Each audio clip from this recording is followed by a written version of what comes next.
It's a beautiful system. I love it, and I love living with these fish. I love living with this scape. It's low maintenance.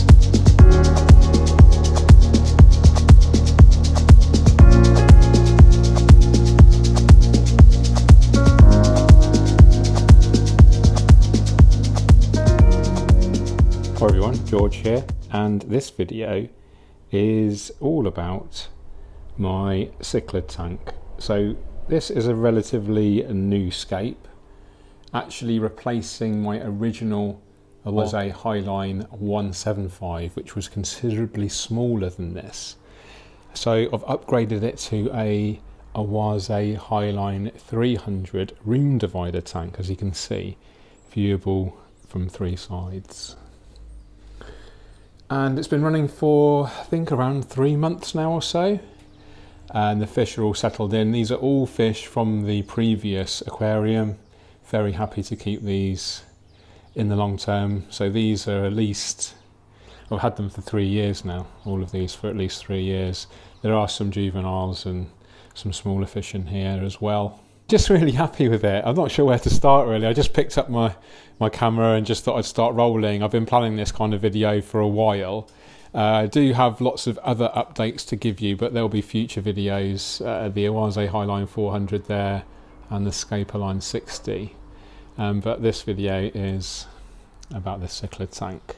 It's opti-white glass, so the older HighLines have low, irregular float glass, which isn't as transparent. As you can see into my garden quite nicely there, and you can just see the dogs in the background.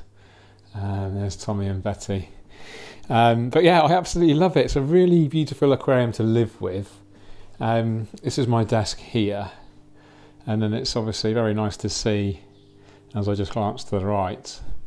And then this is our dining room table here, and then we can see the aquarium here.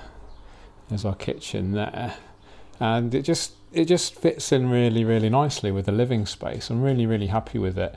And the interesting thing for me is the livestock choice and the aquascape choice. So some of you may be surprised that there's no plants in here. Now there's a few reasons for that.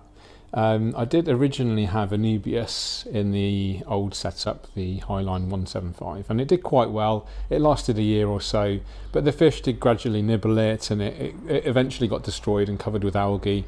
So I decided to go zero plants. We have some skylights up here which do let significant light through, and I would always be fighting algae on the plants, I think, when they're in here. So I have some nearite snails in there. They help to keep the rocks clean. I clean the glass regularly, every couple of days or so, with the algae magnet here from OASE, of course. This is really great. Just do this very briefly. Doesn't take long. Go around 3 sides. Super easy. Just making sure that you don't get any grains of sand in between, obviously, to scratch the glass. It's just to put it here for a minute, just to check out these beautiful fish. So where were we? We were talking about maintenance, algae, why I didn't have plants. The fish themselves. These are Chindongo salousi, which are from Lake Malawi. I believe these are first generation, so these are bred from wild stock. And these were kindly donated to me by Kev's Riffs Cichlids, which is a UK supplier of African cichlids, and also a supplier of high quality fish foods, which is what I feed in here, along with the OASE organics there. So beautiful fish, the Chindongo salousi. The yellow specimens are the females, and then the blue and black stripes, that's the males. They all start off yellow, and as the males mature they take on the blue. And the kind of more colourful the specimen, the kind of more dominant it usually is. So it measures around 3.5 feet, nearly 4 feet long, by about 18 inches by 18 inches or so. So yeah, about 300 litres, 75 US gallons. It comes with a lid, of course, as you can see, and you can just lift this up. It has a feeding slot here, which is really useful. This is the classic LED. This is like the base model. You can get the premium, but I actually really like the Spectrum. I think it looks very natural. The colours look really natural with the fish, don't they? And I'm just using 1 tube. You do have capacity for 4 tubes. I'm just running the 1 tube. I think this is 18 watts. And because we're not growing any plants, it's irrelevant really, it's just for the aesthetics to show the coloration of the fish and the scape. Interesting features for those that aren't aware of the HighLine, it has a dry weir. So all of the cabling, all the electrical cabling comes through here, and also the filter outlet. Yeah, there's the filter outlet there in the centre of the screen. So that comes out through the dry weir. So inside the cabinet here, you can see the cabinet's drilled, and that is the filter inlet. So in the middle of this rock formation there's actually a filter inlet, which you can't see, it's obviously disguised, part of trying to make a nice aquascape. And that gets sucked in down here through to the filter inlet, and then the filter outlet goes out through here, through the dry weir, and then out through the surface here. You have to excuse the background noise. Here's what it is. So we're talking about the dry weir, filtration. The filter itself is a BioMaster, OASE BioMaster 850 Thermo. So this is the biggest BioMaster. This is the quick release pre-filter here, built-in heater. Got this set at 24 degrees Celsius, which is I think 72 Fahrenheit, I think. It's a beautiful system. I love it, and I love living with these fish. I love living with this scape. It's low maintenance.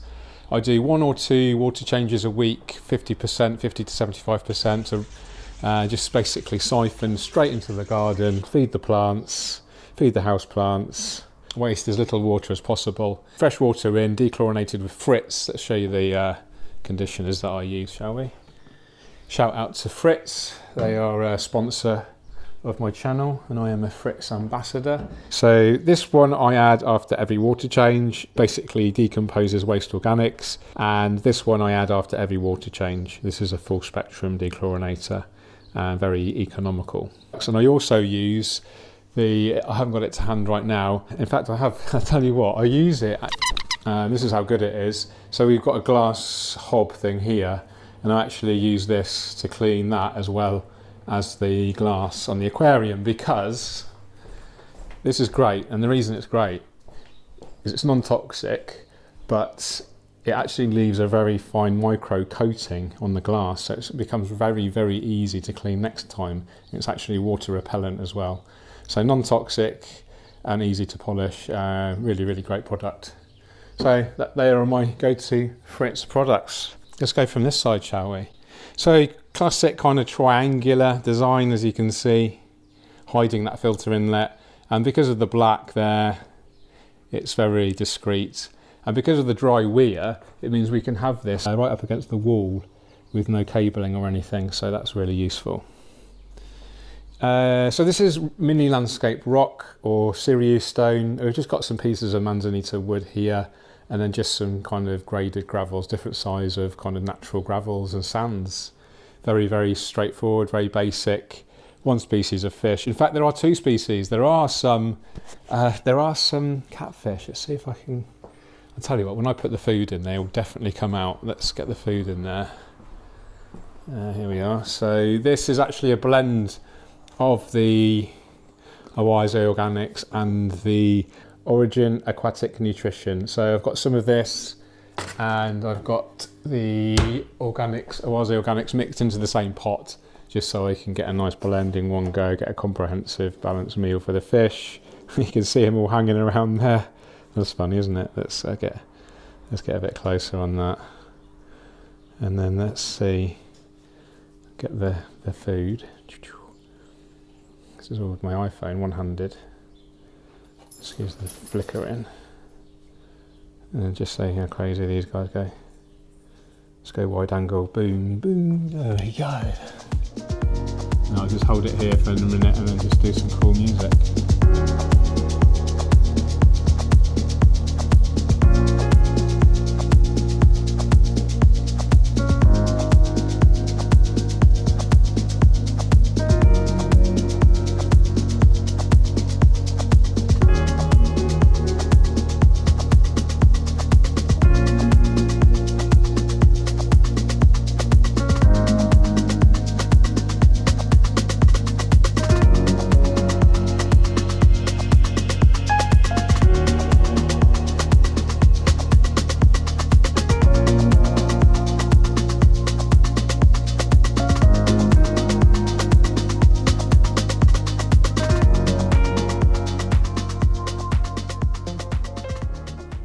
So yes, there we have the overall kind of view of the Aquascape as it fits into my living space here.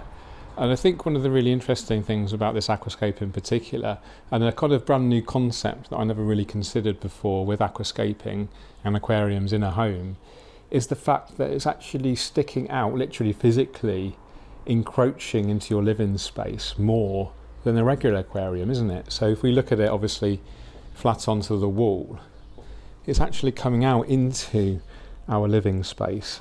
Now actually I think it gives you a closer, for me, it gives me a closer connection to the animals that I'm keeping, because they're, you know, literally taking up more of a footprint in the space that we're taking up, as opposed to the Aquascape here, where it's flat against the wall, of course, and it just doesn't, it's not kind of in our space as much. And I think that's actually quite a nice thing to witness. And the fact that that you're kind of sharing the space with these creatures, I think is just another element of connecting with nature that's a little bit different to the regular kind of nature aquarium aquascaping that I normally talk about, or even biotope aquascaping. This is hardscape only aquascaping with very colourful and active fish that create the impact, but it still connects you with nature nonetheless and keeps you kind of entertained, keeps you relaxed. You know, when you view this aquarium at night, I'll put some B-roll over of this as I was filming it yesterday evening, and it completely changes the whole vibe. And that's another interesting point with your aquascapes. You know, it's not just about lighting the aquarium and actually what's inside the aquarium. It's actually the surrounding ambience that's outside the aquarium, and how you can enjoy your aquascape as part of your overall interior. I think this is something maybe that some hobbyists may wish to consider. So I'm going to try and show you the catfish. These are a Cynodontis, I can't remember the full name. Let me know in the comments if you know. But they're beautiful, the markings are stunning, got little spots on them, but they're quite shy. I'm just hoping they normally come out when at feeding time. There's one there, you can see in the background. Hopefully they'll pop in a bit forward a bit more. These guys are hogging all the attention.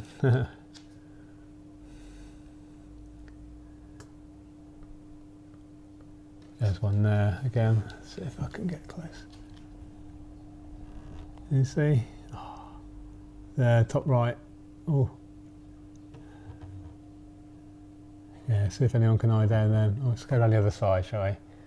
Let's see if I can do a nice smooth walk around. Excuse the reflections, but it gives you a nice sort of idea of the tank and how it can be enjoyed from all three angles. You can sit, sometimes I'll sit here, often with Betty, and we'll just sit and chill and watch the fish together. I actually have the lights come on for 12 hours a day. They come on at, I think, in fact, yeah, I think 9 in the morning till 9 in the evening, the lights are on. So there are a lot of algae on the rocks, but like I say earlier, the nearite snails help to keep it down, and the fish, the cichlids, will actually graze on the algae too. I think it adds a nice natural feel. If the rocks were too sterile looking, it wouldn't look so natural, would it? But you can see beautiful fish, very colourful, and these stay quite small compared to some other Malawi cichlids. So these are actually regarded as a dwarf cichlid, even though they get relatively big when you think of kind of dwarf South American cichlids like Capistogramma and other Microgeophagus, etc. These do get quite big. I think the male here, he's probably the biggest that you'll see. It's about 6 inches. See if we can get a nice close up. The water's very turbid now because of all that food and the catfish mixing it all up. Shame we can't see the catfish better. Oh well, gives us opportunity for another video in the future. You take care. Keep on scaping. Cheerio. Hello.